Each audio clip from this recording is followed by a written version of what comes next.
times of uncertainty, it's comforting to know we have a healthcare system in our community that's been committed to supporting us for well over a century.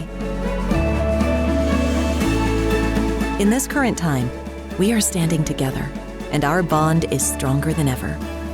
KDMC, caring for our community like no one else can.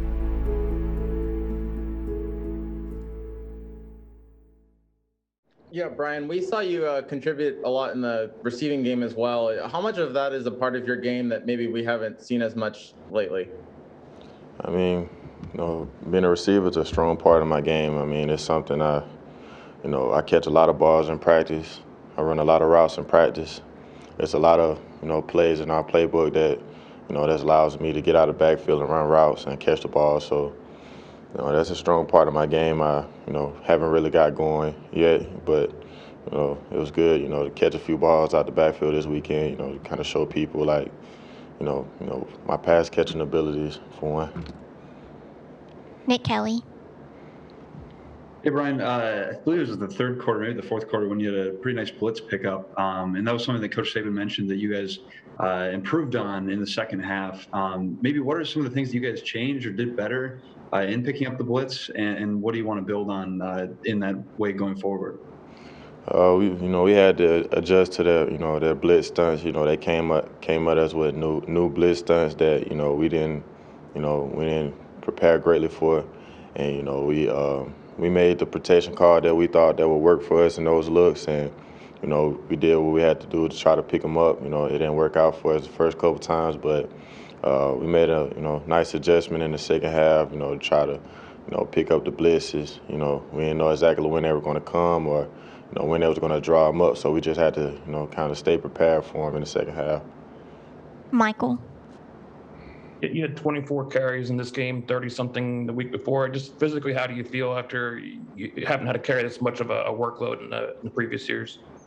I mean, I just feel like, I've been in a physical, in a physical fight, I don't feel like, no one in this league, will be feeling great, around these times, but, I can say that I feel, good. I feel good enough to, prepare myself to get ready for another week.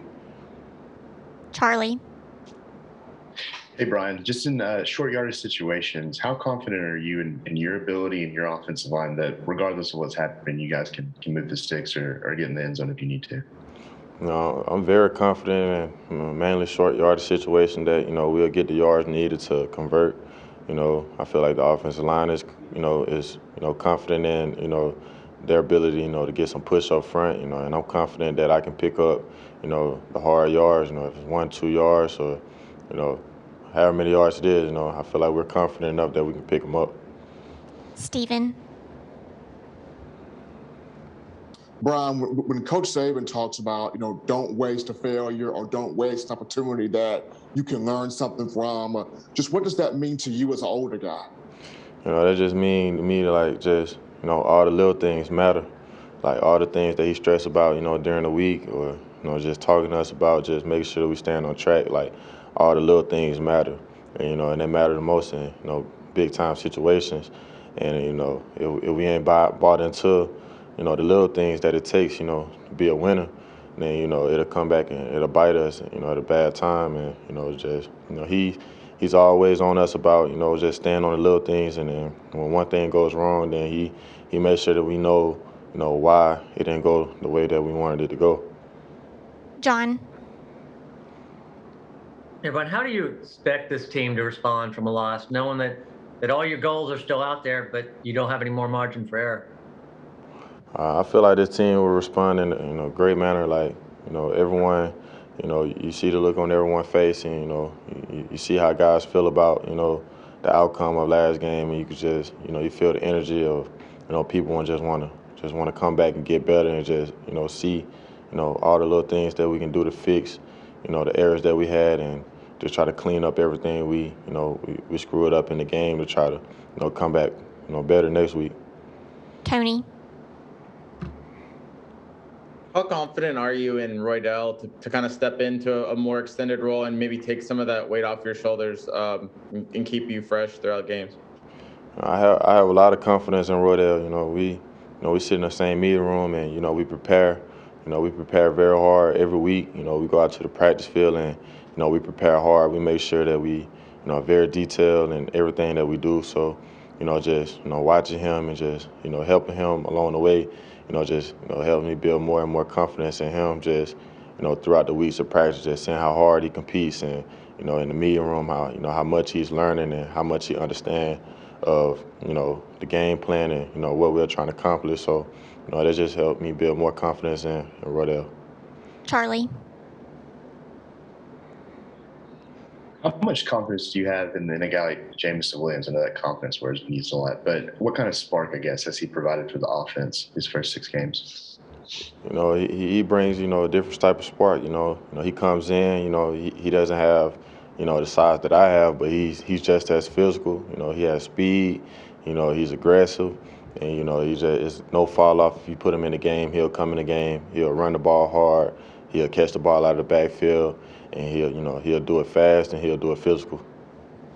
We'll go final question, Michael. After a moment like this, after a loss, it's obviously an emotional time. Who are the loudest voices in that locker room who are trying to spark that team and step up and be that leader? You have guys like, me and, Will Anderson and, Phil Darian and, all the guys that, just older guys on the team who's played a lot of football and, just who's, been on great teams and been on okay teams, the guys who've been here, over those years who understand, why we go through the things we go through and, what we need to do to, respond to it, So most of the guys, like the older guys on the team and the leaders on the team, stepped up, put this team on their back. Thanks, Brian. Well, when Coach Saban talks about not wasting an opportunity like this, what does that mean to you to bounce back after a tough game last week? The biggest thing is we got to bounce back. We got to regain focus, pay attention to little details, and we all got to come together and sit down, and we all have to get on the same page and realize that this is the most important thing right now. And, yeah. Tony. Well, what is the team's mindset currently? And what would you say the emotion on the team right now is, maybe, almost 48 hours away from the defeat? I think this morning with workouts, everybody came in with high intensity, we know that feeling now, and we have to move past that feeling and get ready for Mississippi State. And, everybody's holding their head up high, and we're just going to keep moving forward and keep getting better. Michael. Yeah, Brian just mentioned your name as one of the guys who was a vocal leader speaking up after a loss like this. Was there a singular moment? Was there a team meeting? Is it the locker room? What was that moment like, and what did you say to the team?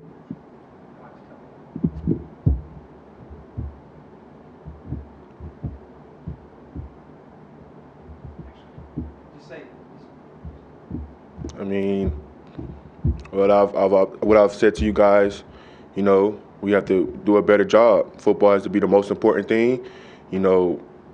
That's the biggest thing when you come to Alabama. That's the standard. Football is the most important thing, and that's what I express to the team, and that's what it has to be, and it's going to be that. Nick. Will, as far as the pass rush for you guys against A&M, what did that O-line do well against you guys to somewhat neutralize you? And then also, how can you go about fixing that moving forward? I think the game plan they had, they executed it very well. I think they did a good job up front. And I think just going forward, I think as a D-line and as a linebackers, I think we need to watch film together more, and we need to just realize our pass rush lanes and how we can get to the quarterback more and be more effective so he doesn't have all day in the pocket. Mike. Yeah, Will, I think you had sent pretty similar message after the Florida game about needing to make football important. Most definitely. The Alabama standard and all that. Just how do you think it was received that time around, and what was kind of lost there going into this game? I don't think it was taken seriously. As you can see, after the Florida, which was a close game, we end up losing this game. So, I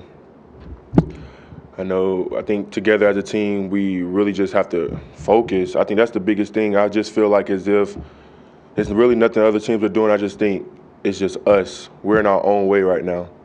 Tony. How much did it hurt not having Drew out there? And then what did you see from from Dallas, and how much improvement is he making kind of moving forward? You know, it was tough, but Dallas did a really good job. He stepped up. He played a role in a big game on the road at Texas A&M. So, I mean, he filled that role pretty well. I'm very proud of him. He was getting the calls, you know. He was doing some freshman things out there, but overall, I think he did a great job stepping up and filling that role in that type of environment and for his first game starting. Thank you, Will.